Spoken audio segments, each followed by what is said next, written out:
Hare Krishna Radhe Radhe. Welcome back to happy life with Kanha ji, जिसकी आज की वीडियो में आप है शिवानी के साथ। आज हम हैप्पी लाइफ की इस वीडियो में सोमवार के व्रत, सावन सोमवार व्रत या सोमवार के महीने के व्रत, इन सब का हम उद्यापन कैसे करें इस विषय पर चर्चा करेंगे। देखिए, कोई भी व्रत तब तक पूर्ण नहीं माना जाता जब तक कि उसका उद्यापन ना कर दिया जाए। उद्यापन के दिन हमने व्रत में जो कुछ कमियां की हैं, जो गलतियां की हैं, उन सब की पूर्ति की जाती है, उन सब के लिए क्षमा मांगी जाती है और तब कहीं जाकर हमारा व्रत पूर्ण होता है। अगर हमने कोई व्रत किया है, उसका पारण या उद्यापन हम नहीं करते हैं तो हमारा वह व्रत निष्फल हो जाता है, उसका हमें कोई भी फल प्राप्त नहीं होता। इसीलिए अगर आप कोई व्रत कर रहे हैं तो उसके समापन पर उसका उद्यापन अवश्य ही करना चाहिए। तो इसी तरह से अब हम बात करेंगे सावन के महीने। कुछ लोग पूरे सावन के महीने का व्रत करते हैं, एक समय फलाहार लेते हैं। तो वे किस दिन व्रत करेंगे? वे व्रत करेंगे श्रावण पूर्णिमा से एक दिन पहले, यानी चतुर्दशी के दिन। जो लोग सावन सोमवार के व्रत करते हैं वे आखिरी सोमवार को उद्यापन करेंगे, और जो सोमवार के व्रत वैसे ही करते हैं वे लोग जितनी उन्होंने मन्नत मांगी है उतने व्रत करेंगे, या फिर अगर उन्होंने मन्नत मांगी है कि जब तक हमारी मनोकामना पूरी नहीं हो जाएगी हम तब तक व्रत करते रहेंगे, तो अपनी मनोकामना की पूर्ति के बाद व्रत करेंगे। अब यहाँ पर एक प्रश्न लोगों के मन में होता है कि हम उद्यापन कर रहे हैं, जैसे मान लीजिए आज हमारा आखिरी सोमवार है और हम उद्यापन कर रहे हैं, तो क्या हम आज के दिन भी व्रत रखेंगे या हमारा उद्यापन करते ही व्रत खुल जाएगा और हम सारा दिन खाना खा सकते हैं अब, या हमें एक ही समय भोजन करना होगा जैसे कि हम व्रत में करते हैं? तो देखिए, इसका जवाब है जिस दिन आप उद्यापन कर रहे हैं उस दिन भी आपका व्रत होगा। सावन के पूरे महीने के व्रत का उद्यापन चतुर्दशी के दिन किया जाता है और उस दिन भी व्रत रखना है। सावन के सोमवार का उद्यापन आखिरी सोमवार, सावन में जो आखिरी सोमवार पड़ेगा उस पर किया जाता है और उस दिन भी व्रत किया जाता है। 16 सोमवार व्रत जो करते हैं उसका उद्यापन 17वें सोमवार को किया जाता है। पूरे पहले 16 सोमवार के व्रत किए जाते हैं और 17वें सोमवार को उद्यापन किया जाता है और उस दिन भी व्रत किया जाता है। अब जान लेते हैं कि उद्यापन की विधि क्या है।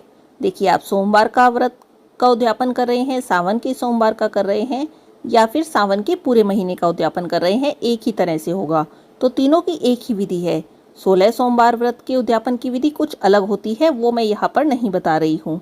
मैं यहाँ पर 3 विधि बता रही हूँ। जो लोग मनोकामना पूर्ति के लिए सावन के सोमवार के व्रत करते हैं, सावन के महीने के व्रत करते हैं, या फिर सोमवार के व्रत करते हैं अपनी किसी इच्छा की पूर्ति के लिए। 16 सोमवार की मैं यहाँ बात नहीं कर रही हूँ, वो तब तक व्रत करते हैं जब तक कि उनकी मनोकामना पूरी ना हो जाए। तीनों की उद्यापन विधि एक जैसी ही होती है।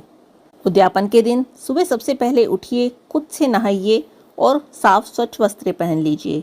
कोशिश करें इस दिन सफ़ेद रंग के कपड़े पहने। भगवान शिव का जब भी आप व्रत कर रहे हैं या पूजा कर रहे हैं तो सफ़ेद रंग के वस्त्र धारण करने चाहिए। सफ़ेद रंग के कपड़े ना पहन सकें तो कम से कम नीले और काले रंग के कपड़े पहनने से बचें।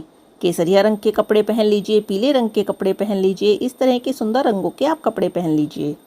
इसके बाद भगवान शिव के सामने बैठकर, भगवान के शिवलिंग के सामने बैठकर, जैसे आपने व्रत शुरू करते समय संकल्प किया था उसी तरह आज उद्यापन का संकल्प कीजिए। हाथ में कुछ अक्षत लीजिए, थोड़ा पानी, एक सिक्का और एक फूल ले लीजिए और भगवान शिव के सामने कहिए कि हे भगवान, मैंने आपके इस व्रत का संकल्प किया था। जो भी आपने व्रत किया है उसका नाम लें। सावन सोमवार का किया है या सावन के महीने का किया है, जो भी आपने व्रत किया है उसका नाम लें। मैंने इस व्रत का आपके संकल्प किया था, ये मेरा पूर्ण हो गया है। आपकी कृपा से ये मेरा व्रत निर्विघ्न पूर्ण हुआ। आज मैं इसका उद्यापन कर रही हूँ या कर रहा हूँ। आप मेरे इस व्रत को स्वीकार करें। इस व्रत को करने में मुझसे बहुत सी गलतियाँ हुई हैं। मैं अज्ञानी हूँ, व्रत की विधि नहीं जानती, पूजा की विधि नहीं जानती। अतः जो ना करने वाले काम मैंने किए हैं और जो करने वाले काम मुझसे रह गए हैं वे सभी आप क्षमा करें, मेरी गलतियों को क्षमा करें और मेरे इस व्रत को आप स्वीकार करें। आपकी कृपा से मेरे व्रत की पूर्णता हो। ऐसा कहकर वो जल आप भगवान शिव के सामने छोड़ दीजिए। इसके बाद जैसे कि आप व्रत में पूजा करते हैं, सबसे पहले भगवान शिव की उसी तरह से पूजा कीजिए। अभिषेक कीजिए, मंत्र जाप कीजिए, चालीसा कीजिए, जो भी आप करते हैं उस तरह से आप पूजा कीजिए। व्रत की कथा पढ़िए। इसके बाद व्रत की पूर्णता के लिए आप एक जनेऊ, एक सफ़ेद कपड़ा भगवान शिव के लिए माता पार्वती के लिए श्रृंगार का सामान, कुछ फल, कुछ मिठाई और कुछ दक्षिणा एक थाली में रखकर भगवान शिव के सामने उसे समर्पित कर दीजिए और भगवान से अपने व्रत की पूर्णता के लिए प्रार्थना कीजिए। इसके बाद आप भगवान को भोग लगाइए। व्रत के उद्यापन के दिन भगवान शिव को आपको खीर का और चूरमा का भोग लगाना चाहिए। आप चावल की खीर बनाइए, उससे भगवान को भोग लगाइए और चूरमा का भोग लगाइए। चूरमा कहते हैं भुने हुए आटे को।